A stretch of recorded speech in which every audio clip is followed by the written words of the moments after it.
Audio clip number 87 قرآن پاک کی سورہ بقرہ کی آیت نمبر 251 سے 253 کی تلاوت، ترجمہ اور تفسیر قرآن صراط الجنان سنیں گے۔ بسم اللہ الرحمن الرحیم۔ ترجمہ: اللہ کے نام سے شروع جو نہایت مہربان رحمت والا ہے۔ فہزموہم بإذن اللہ وقتل داود جالوت وآتاه اللہ الملک والحکمت وعلمه مما يشاء ولولا دفع اللہ الناس بعضهم ببعض لفسدت الأرض ولكن الله ذو فضل على العالمين۔ ترجمہ: تو انہوں نے اللہ کے حکم سے دشمنوں کو بھگا دیا اور داؤد نے جالوت کو قتل کر دیا، اور اللہ نے اسے سلطنت اور حکمت عطا فرمائی اور اسے جو چاہا سکھا دیا، اور اگر اللہ لوگوں میں سے ایک کے ذریعے دوسرے کو دفع نہ کرے تو ضرور زمین تباہ ہو جائے، مگر اللہ سارے جہان پر فضل کرنے والا ہے۔ فَحَزَمُهُمْ بِإِذْنِ اللَّهِ، تو انہوں نے اللہ کے حکم سے دشمنوں کو بھگا دیا۔ جب دونوں لشکر میدان جنگ میں آمنے سامنے ہوئے تو جالوت نے بنی اسرائیل سے مقابلہ کرنے والا طلب کیا۔ وہ اس کی قوت و جسامت دیکھ کر گھبرا گئے، کیونکہ وہ بڑا جابر، قوی، شہزور، عظیم الجثہ اور قد آور تھا۔ طالوت نے اپنے لشکر میں اعلان کیا کہ جو شخص جالوت کو قتل کرے میں اپنی بیٹی اس کے نکاح میں دے دوں گا اور آدھا ملک اسے دے دوں گا، مگر کسی نے اس کا جواب نہ دیا۔ طالوت نے حضرت شمویل علیہ السلام سے عرض کیا کہ بارگاہ الہی میں دعا کریں۔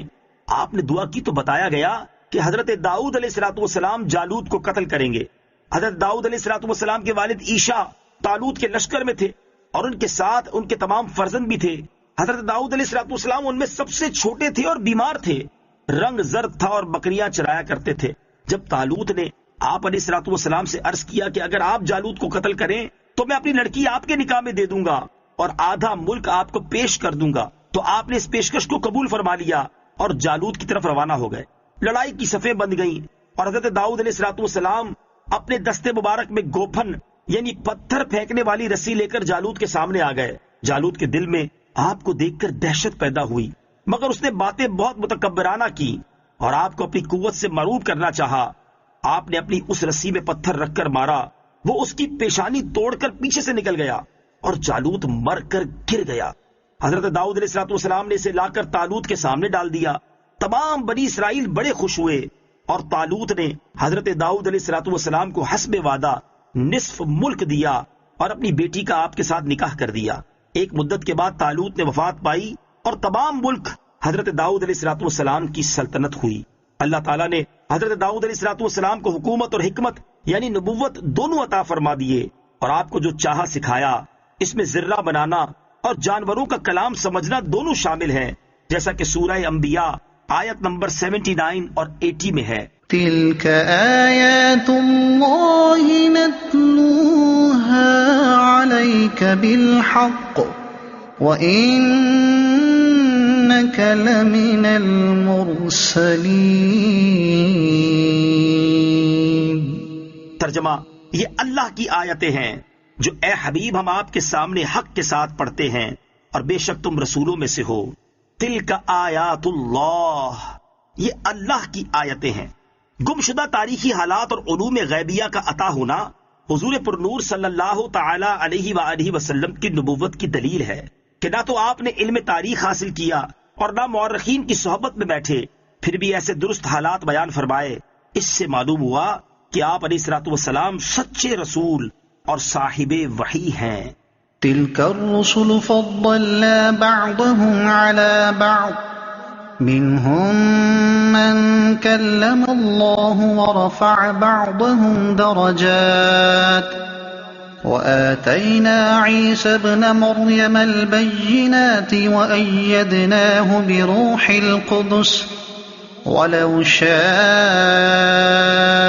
اللَّهُ مَا اقْتَتَلَ الَّذِينَ مِن بَعْدِهِم مِّن بَعْدِ مَا جَاءَتْهُمُ الْبَيِّنَاتُ البينات من بعد ما جاءتهم